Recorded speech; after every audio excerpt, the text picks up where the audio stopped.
Pluto and Sagittarius people are very, very freedom-loving. They are all about expansion of the soul, expansion of the mind, expansion of all these wonderful things that we call very, very dear to us in our life. Pluto and Sagittarius people are very, very, very adventurous, very, very open to new things, very open to new experiences, and they're all about growing the mind, growing the soul, and living out their own truth and going on their own philosophies. In this episode of the Cosmic Sky Podcast, I will be doing a dive into my generation. I was born with Pluto and Sagittarius, so this was the generation between 1995 and 2008. That was known as Gen Z. That's another name for this generation. I'm going to be discussing it in depth in this episode. So if you like this, then please stay tuned for all that I have to give in this episode. So Pluto and Sagittarius is all about finding the truth of what is real. Being able to discover what that truth is. Discovering the truth for themselves. Discovering all these truths. Discovering all these ways of being that are just so different. Just so spectacular. Just so, interesting to the soul and the way of being. Sagittarius Plutos are all about getting to the truth, getting to their personal truth, and finding their truth, and living out that truth. They want to discover their own personal truth. They also want to destroy and rebuild beliefs and personal truths that don't serve them and don't serve the collective. They want to let go of any outdated belief system that doesn't seem to liberate them, that doesn't seem to make them feel excited and motivated to live life.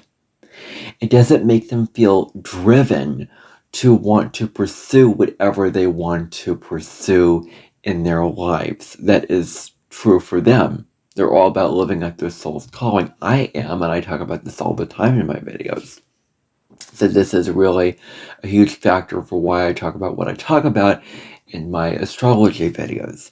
So, you are, taking these old beliefs and you are releasing them. This is what you're doing. And you're letting go of these old systems of thought that don't seem to work for you anymore. Now, people with displacement go through a certain transformation with their beliefs. They may have certain beliefs at very, very early stage in their life, and they may shift to new beliefs at the later stages of their life. This is what they may do, where they may go through these kind of different changes and reevaluations of these beliefs going on, and of these certain philosophies that they may have going on, and they know and find the truth that opens new doorways for them. They open new doors with their truth. They find their truth when they open up the doorway to discover new truth, to have new truths. And so, Sagittarius is a sign that that has philosophies to it. It's all about philosophy. And what is philosophy?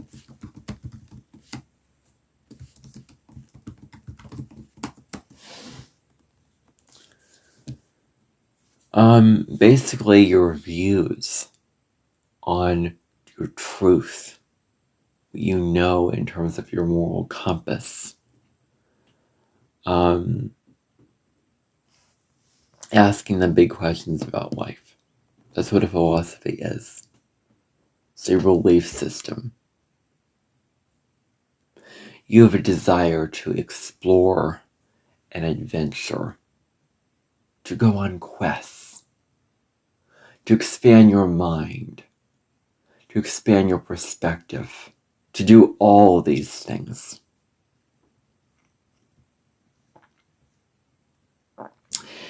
Now, people with this placement may question their beliefs very, very easily.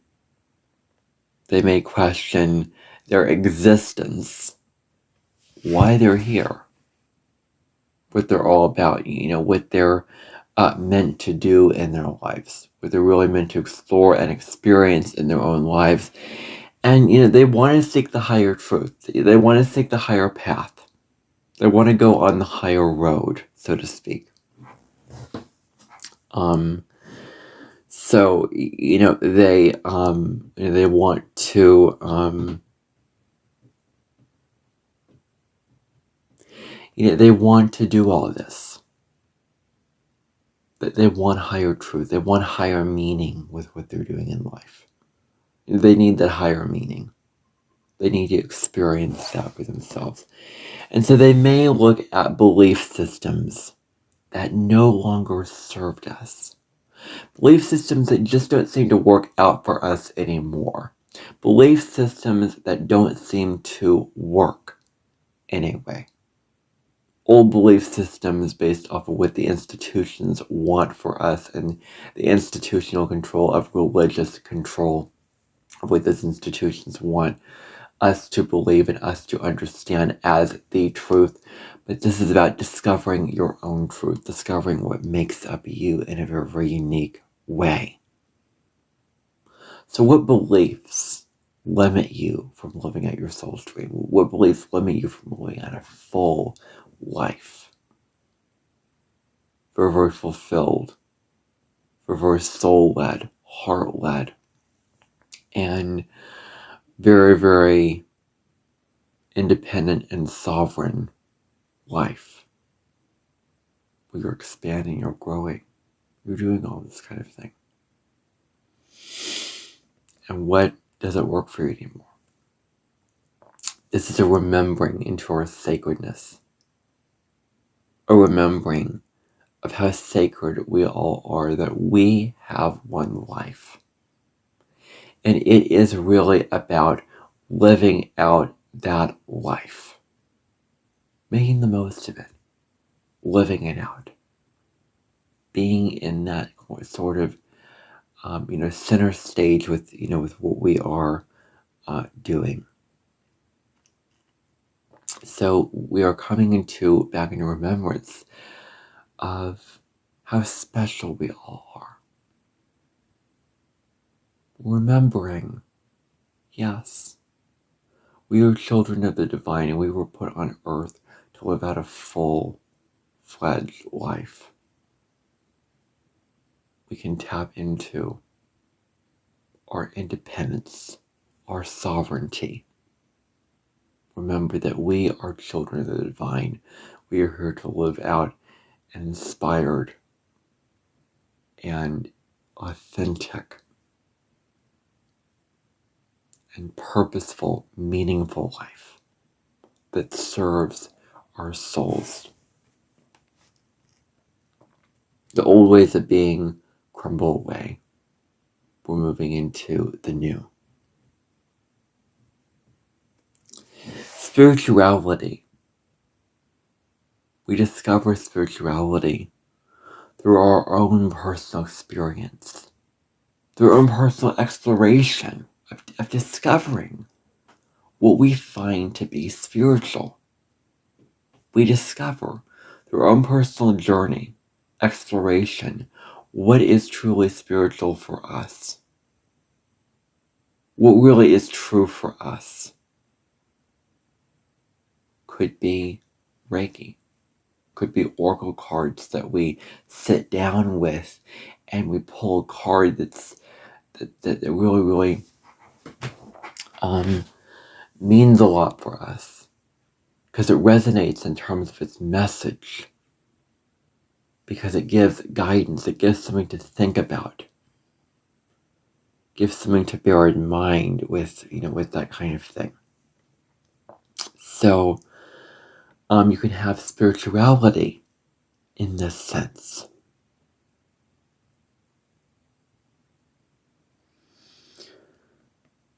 That now you're discovering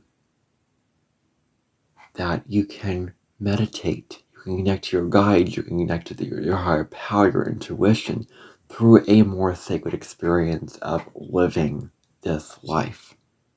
That's what you can really do. This is a generation that wants to explore things, question things. Why are things the way they are? Why are things a certain way? They want to live out their truth. They want to live life that's true for them.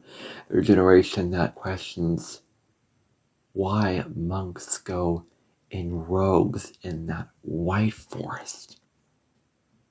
Why all these geese go down the path in that green forest. Why are there these systems and structures that are in play for us as humanity? Going on right here. It's sort of, quality that they possess is that they carry the stench of rebellion. Like in the musical Matilda, for instance, when Miss Trunchbull, the musical version, sang with stench of the rebellion, like trying to squash the stench of rebellion out because she wanted all the students to be obedient and follow her and do exactly what she wanted them to do, follow her commands and do all this. But they really, really have rebellion in them. They're very, very rebellious people.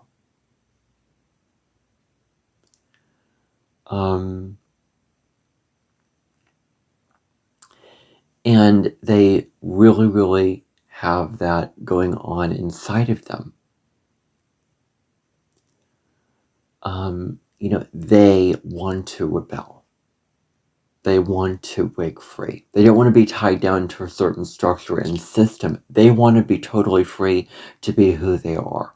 And they will not be tied down by any system or any structure that seems to limit them from living out their truth, from questioning their beliefs, from having their beliefs. They want to explore the world, explore different places. They want to teach and share their wisdom and their knowledge and inspire others to go on their own path. And they really, really believe that your best teacher is your inner teacher. Your inner teacher. Your inner teacher. That guides you, that's your intuition calling you to a certain direction, calling you in a certain path. And they need freedom. They need a lot of liberation and freedom to go their own way and do their own thing. They need this really, really powerfully. They need the freedom to explore and expand and live a life that's really true for them. They want to reimagine life where everyone is free to go on their own path. Everyone is free to live out their soul's destiny, their soul's calling. Everyone is free to be soulful and be spiritual and be, independent and sovereign. They're all about reimagining life so that it's more equitable for the collective. It's about collective gain with this going on here.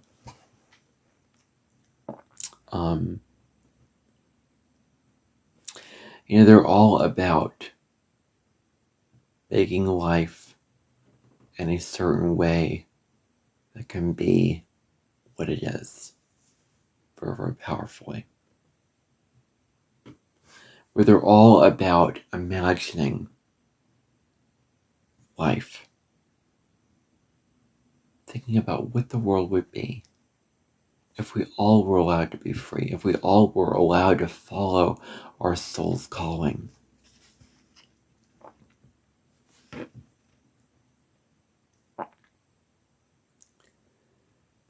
So they may just go beyond the dark truth that we found during the Pluto and Scorpio generation.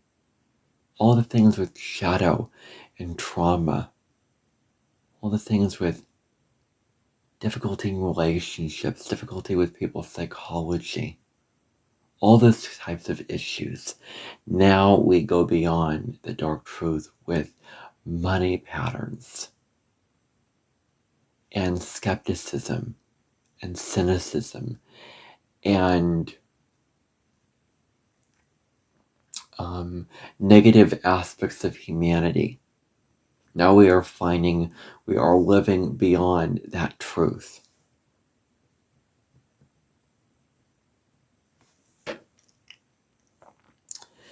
And what they really want is they want their personal truth, what they really believe is true for them, to set others free, to liberate others with their own personal truth. They want their truth to help others feel more free, feel more liberated to pursue their own truth. What we previously believed is not what is present now. Because during Pluto and Sagittarius, all those beliefs, all those old systems and beliefs got reevaluated and restructured and reformed to create new beliefs, new belief systems. What we previously believed in terms of philosophy, in terms of exploration and spirituality, is now getting changed around. And now we know new things to be true, new ways of being to be true. They can inspire others on their quest to live a truthful, authentic kind of life. They can inspire others to be independent. They're on a soul-led journey, really. They follow their soul, even though others may not get it. They do what brings them peace and joy and happiness and fulfillment, even though that others may be doubting it, others may be putting it down, others may not be able to get it. They will follow their souls, and they will do what is true for them to do. They will follow the dictates of their soul, what feels truly right, what feels truly aligned for them to do. They want to build a spiritually awakened world. We are more spiritually evolved, to live out our soul's calling, to be independent, to be loving, to be open, to be free, to be authentic. And they're focused on building heart-based world where we are operating from our hearts. We are living from our hearts. We are acting in a way where we are embodying our heart's desires. We are living in a way which honors our heart's calling. We're acting with what our hearts want us to act upon. We're pursuing our passions, going after our desires. So during Pluto and Sagittarius, there could be these changes in philosophy, these differing things going on in religious structures, these changes in higher learning going on here. These changes and all these things happening in life.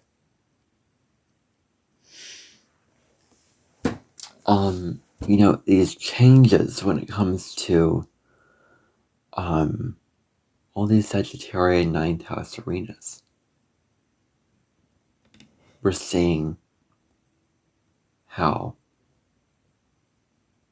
these changes come about. It's about you taking back the power. You taking back the power versus what we all know to be true. Well, we all know what is in the collective consciousness of what is familiar to all of us. And becoming empowered to live a solid life, to live a free, authentic life. It's about philosophical expansion, going beyond your philosophy, to see what is real. What is the real evidence going on here? What it's really all about? Expanding your life based off of your different philosophies with life.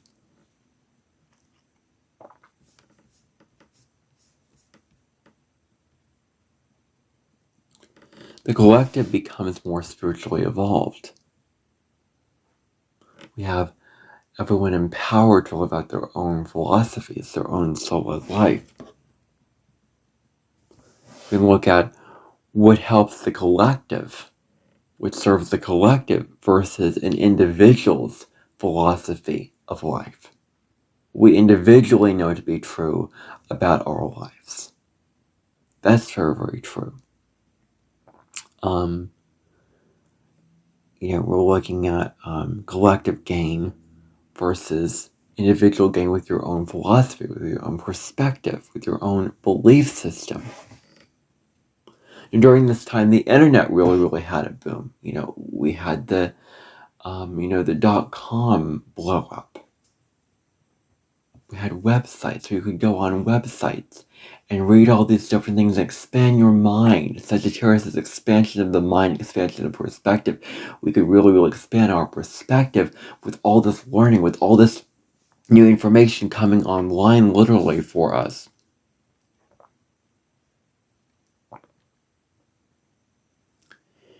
And when we are more connected through a web of technological innovation, we can really, really find that to be true. Where authoritative religions that were top down, that just made the structures, that had the structures that dictated what we needed to know and dictated what we needed to believe and what we need to be true, those structures were met with spears and resistance. Because now we're understanding that we can have our own belief system, we can have our own way of believing which is true. And education became more focused on the individual learning on their own terms, learning in their own way, rather than institutional control.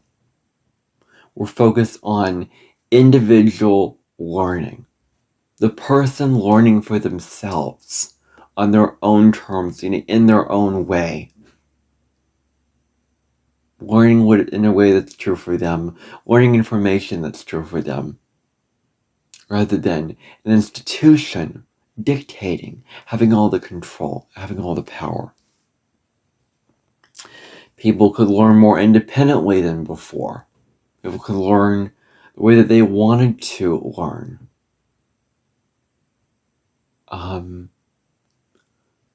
Learning the subjects that they want to learn, expanding their mind the way they want to do that. People could learn without institutional limitations or certain philosophies or belief systems indoctrinating them and dictating to them what they needed to know, what they needed to believe.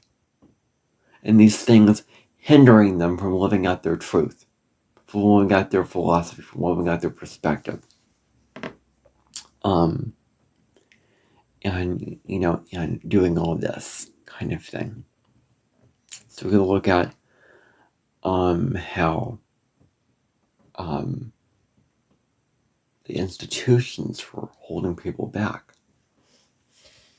and how now they're really, really living out their true philosophies. We can look at serving the collective with,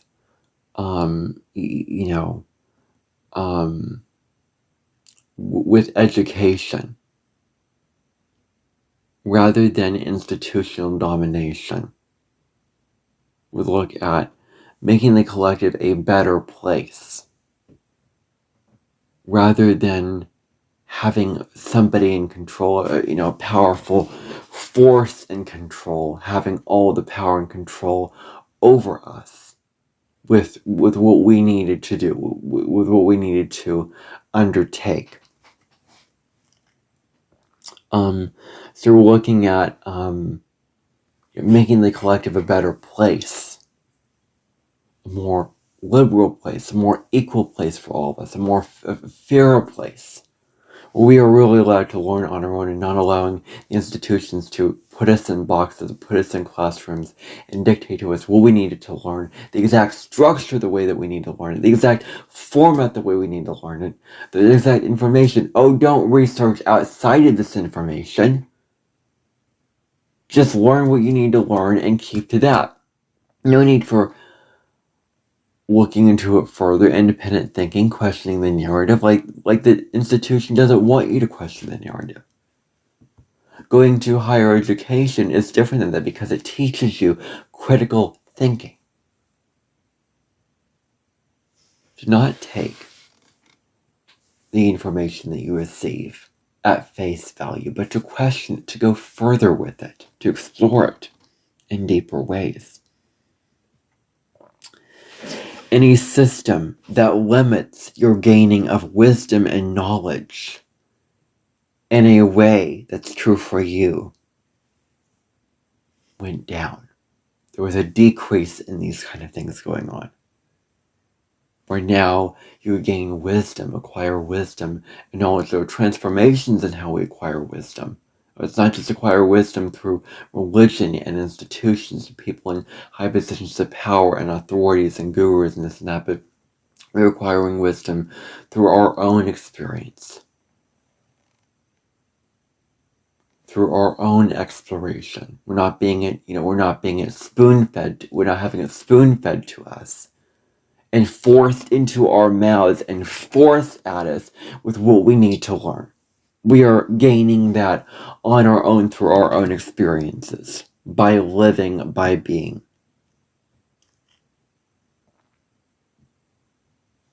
We could look at philosophies that serve the collective, such as life is a relationship. We are related to not only people in our lives, but also our higher power, the divine, our intuition. We're related to that. It is, all that's going on. We are related to everyone in a divine network of connected consciousness, collective consciousness, that we are related to them in a way where we are connected to everyone. And we relate to everyone. We exchange information with everyone. We exchange interaction with everyone. We look at how life is sacred, how we live this life fully, how we have one life, so live a life that's true for us as individuals.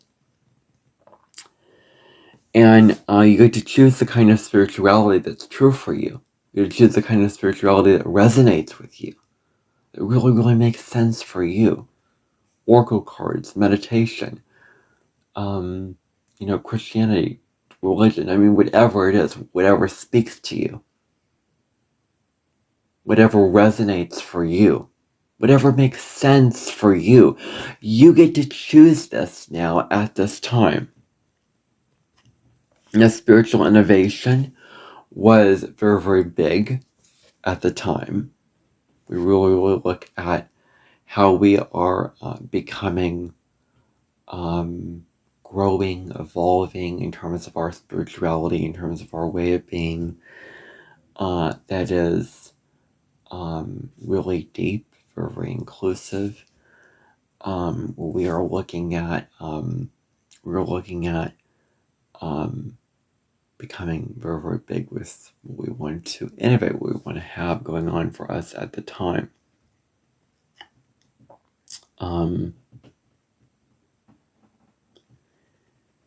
There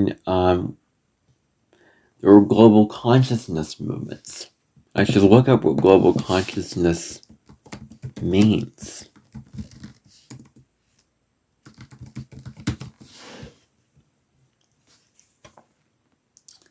Human minds connecting to one mind of thought, of emotion.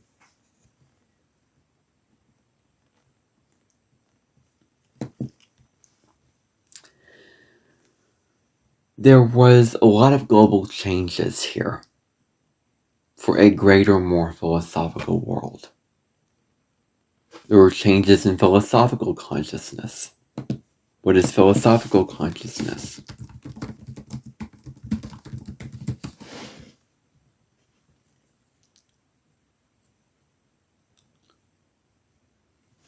About you, your philosophy, thinking, feeling, your philosophy.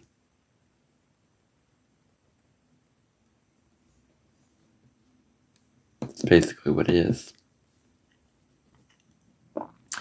The individual can become educated on their own terms. We can support each other through teaching each other as individuals, not as top-down institutions teaching the children, teaching the ones down below, but we can all teach each other and inspire each other and learn from each other as individual souls, as soul beings. And the people who learn on their own support each other in their own growth and learning, rather than being stuck in a classroom and having a teacher, force-feeding information to you, the kind of thing. Now education has become this thing where you are less about schools and more about people teaching each other through friendships, through interactions, through acquaintances, through all this kind of things like that, as opposed to top-down schools and teachers teaching you all this information. We make education more practical. How are we going to make it practical? How are we going to make it applicable for the masses? How are we going to make education more where we can apply it, where we can really live it out in our lives, where it can really, really make sense for us in that way, where we can take what we have learned and make it into a real manifestation. We can take all that information, we can chunk it, condense it into a spectrum of something that can be more where we can take it and we can do something with it. We can build clumps of earth from the ground up and clay it over the field and go in that direction and make it happen. Make it happen for ourselves. That's what we can really, really do for our lives when we do this. When we take what we have learned and apply it. This transformation in education going on here. Transformation is how we learn. Now, the downside of this transit is dogma. We get so absorbed into our own philosophies that we think that our truth and our philosophy is the only truth.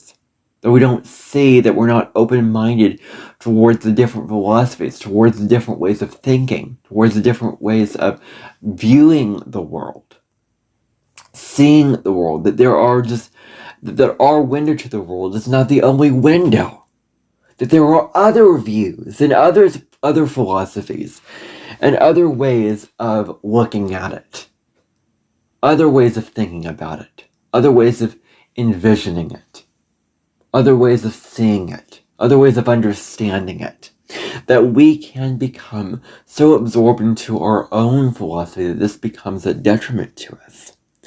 And we can expand in a way that may serve the mind. But how does it really serve our souls? How does it really serve us? How is this information really touching us on a soul level and helping us to evolve in that sense, helping us to become a greater version of ourselves and transforming ourselves from the inside out? How is this information helping us to transform and grow and evolve in that way?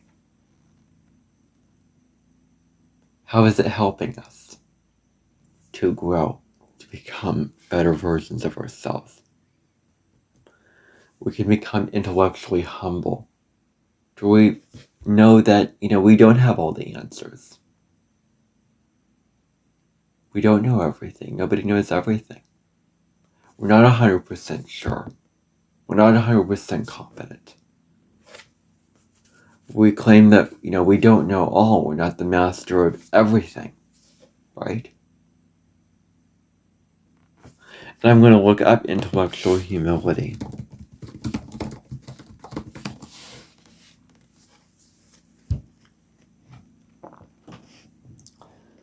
Not claiming that your beliefs may be completely right.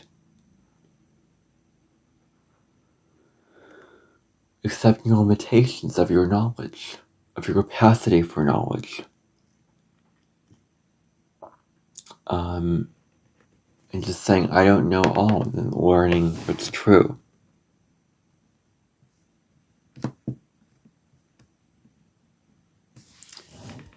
And then spiritual bypass is another shadow. Really, really big shadow for this time. With saying, it's too deep for me. This whole thing.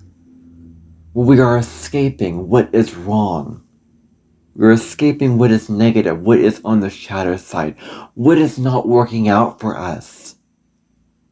We are seeing past this now.